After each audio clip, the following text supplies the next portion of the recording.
Oh, come here. Hallelujah. Mulamu. Yesu mulamu waffe. Baganda bange nkomyewo nga bulijjo mu linnya lya Mukama waffe Yesu Kristo omwana wa Katonda omulamu. Kankebere ku ddoboozi wano wetugenda mu maaso. Nzize era nkomyewo n'ekigambo kyaffe nga bulijjo ekya Mukama waffe Yesu Kristo omwana wa Katonda omulamu. So abooluganda kambabuuzaako ndowooza buli mwali ali bulungi yonna gy'ali. Munaye nange gye ndi bulungi. Mukama waffe akuuma ali mu full control. Oyinza okigamba n'ogamba nti lwakedde nga bulijjo naye nga lwanjawulo kubanga kigambo kya Mukama kigenda kubuulirwa kubanga atwagala, atulabirira, atukuumye emisana n'ekiro. Kubanga nkyali mulamu. So baganda bange nze n'ekigambo kyengenda okubuulira olunaku olwaleero nga kigamba nti nno the love of the Father. The love of the Father. So baganda bange bannaye tulina Katonda atwagala, tulina kitaffe bana ab'oku nsi Mukama baatuyisamu ne batuteeka ku nsi, naye tulinawo kitaffe oli asinga. Walaba obeera n'omwana wano ku nsi maama taata naye ng'okwagala nnyo, naawe ng'omwagala nnyo, ng'omufaako omulabirira kino kiri, naye ate kitaffe ali mu ggulu eyatutonda mu kifaananyi kye, atwagala emisana n'ekiro, atulabirira, neweebaka najja n'akukeberako, n'okola otya najja n'akulabirira, n'okunyenyaako n'akukebera, kayinza n'okukwata enviiri n'akerera kamu ku kamu kubanga azimanyi yaziteeka ku mutwe gwo. Ate ki ekimugaana okikola kubanga oli mwana we, assa mu ggwe, akumanya endya n'ensula, akebera omutima gwo, omubiri gwo n'oba ofunyemu akatagi katuufu agamba omwana wange waliwo ekitaatambudde bulungi kaŋŋende nkebere. Olumu tatuma nakutuma,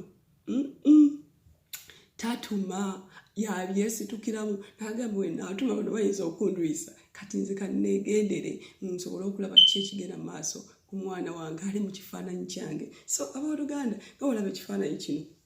nga we naakyambala kati ffe tuli mu kifaananyi kya Mukama waffe Yesu Kristo omwana wa Katonda omulamu, oyo eyakola ki, yatondera mu kifaananyi kye. So abooluganda ekigambo nga bwe ŋŋambye nti nno kitaffe the love of the Father kiyinza okubulyako olunaku olwaleero ye Katonda waffe mulungi nnyo, atwagalira ddala newaba kunenyeza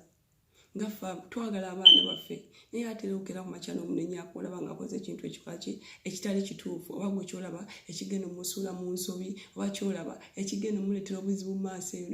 Olumu kiyinza obutakusuula buzibu akaseera ako naye mu maaso eyo kati okukakugyamu aba ayagala kikugya mu ssaawa zino asobola okulaba ng'akola ki you avoid the mistake coming oba nkyogere ntya maaso go right in front of you bwenti mbanakyogera. So abooluganda katusombeeko tugenda ku kigambo kya Mukama waffe Yesu Kristo kyo we kigamba nina neno mu Zabbuli 103 olunnyi olw'ekumi egamba nti nno nga kitaawe bwe asaasira abaana be ne Mukama bwe asaasira bw'atyo abamutya. So abooluganda nga omwana oyinza okuza omwana wo ng'omwagala nnyo naye ate ng'alina okurespect nga talina okutya n'aba ng'omuzadde kubanga Bayibuli egamba abaana mwagalenga bazadde bammwe ate mubabuulemu ekitiibwa mube nga musobola okuba nga muwangaala ennaku zammwe zeeyongerako ku nsi kuno. So nekitaffe bw'atyo tulina omwagala, atwagala nnyo naye ate tulina omumuwa ekitiibwa kye kubanga ate ye ate ali beyond than the earthly fathers. Olaba tugamba ku respect nga the earthly fathers naye ate ye atwagala nnyo naye ate tulina omuwa ekitiibwa kye n'osokola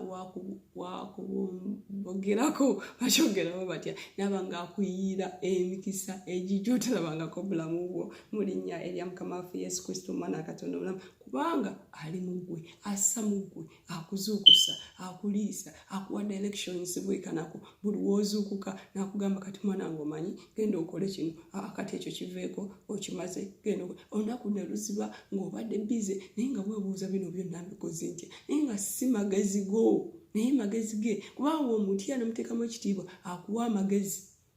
akuwa amagezi n'okola ebintu ebitali bya bulijjo buli bintu bakwebuuza naye gwe ebintu by'okola obikola otya era obiyitamu otya amagezi ago gajjawa amagezi gava beyond beyond teri mwana wa muntu ku nsi kuno wadde taatawo yakuzaala mamawo asobola kuwago magezi naye kitaawo g'osinze emisana n'ekiro n'oba osabye obasala nga yefaanite oyo yaba akuwadde amagezi okubanga osobola okuba ng'erinnya erigulumizibwa ate nawe nnyini okuba nga moving from glory to glory n'oba nga ngaki bakyogera batya nga erinnya erigulumizibwa nga naye obulungi obulabisibwa mu ggwe nga bagamba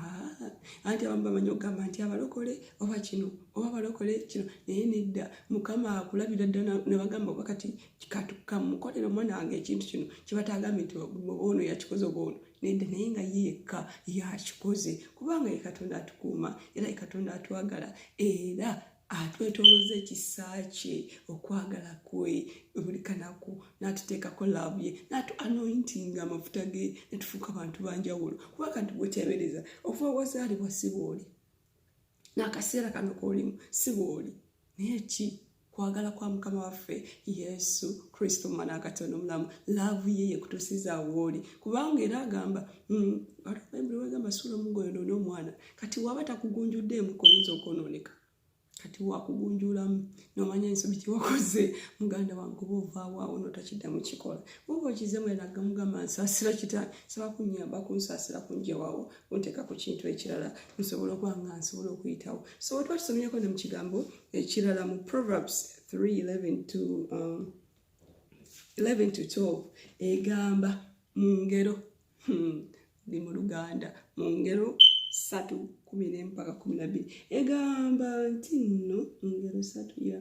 egamba mwana wange tonyoomanga kubuulirwa kwa Mukama so n'okunenya kwe kulemenga okukukooya Oluganda ne mukyala muganda temufaayo okukooya kubanga tulina Katonda omulamu bannange Katonda waffe waba akunenyeza olina okukakkana n'omanya ensobi gye wakoze ate n'omubuuza olumu atunenya naye n'otategeera ki naye ate woba omubuuziza olumu kale waalina ekisa kingi akugamba tomubuuza naye ate omubuuza akunnyonnyola n'akulabirira n'otasobola kugwa mu nsobi eyo gye wagwamu luli so baganda bange ye Katonda atuyamba mu mbeera zaffe buli kanaku n'atuwadde redirections kyolina okukola buli kanaku mu bulamu bwo kubanga ye Katonda asiza mu ffe so tulina omwesiga ne tumanya nti ye Katonda ate ye kitaffe si Katonda butonzi naye ye kitaffe akola beyond waliwo n'ekyawandiiko kyakimu Proverbs 8:14 agamba njagala abanjagala banyikira okundaba balindaba naye ejjukira nti nowadde kiri bwe kityo ye Katonda asukkawaawo kitaffe asukkawaawo kubanga ye kitaffe so baganda bange era kyekigambo ekyo kyenina okwagala kwa Katonda waffe okwagala kwa kitaffe okwagala kwa mukwano gwaffe okwagala kwa our savior okwagala kw'okusukkawo kuba katutebeeza kitaffe yatonda eggulu n'ensi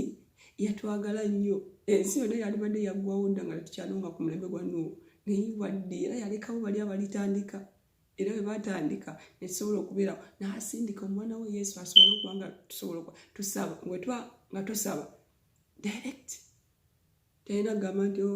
no direct so atwagala nnyo baagala nnyo baganda bange n'okulwala ekyo ekigambo kyembuulidde naye bw'obeera eyo munange nga tolinawo bulamu bwa Yesu Kristo omwana wa Katonda omulamu manya nti akwagala nnyo bambi tolwawo tolinda lwankya kubanga ye yekka lyekkubo ly'obulamu era yajja okutuusa awo w'oyagala okutuuka baagala nnyo bukkiriza omuwa obulamu bwe ogambe munaye nkuwadde obulamu bwange fuga taking a control ondiidinge sonyiwa byonna ebyansobako naye jjangu ondiidinge obeere nange emirembe gyonna amiina babayi baagala nnyo bambi kanneerekereze atakuumira mpeera abankuumire babayi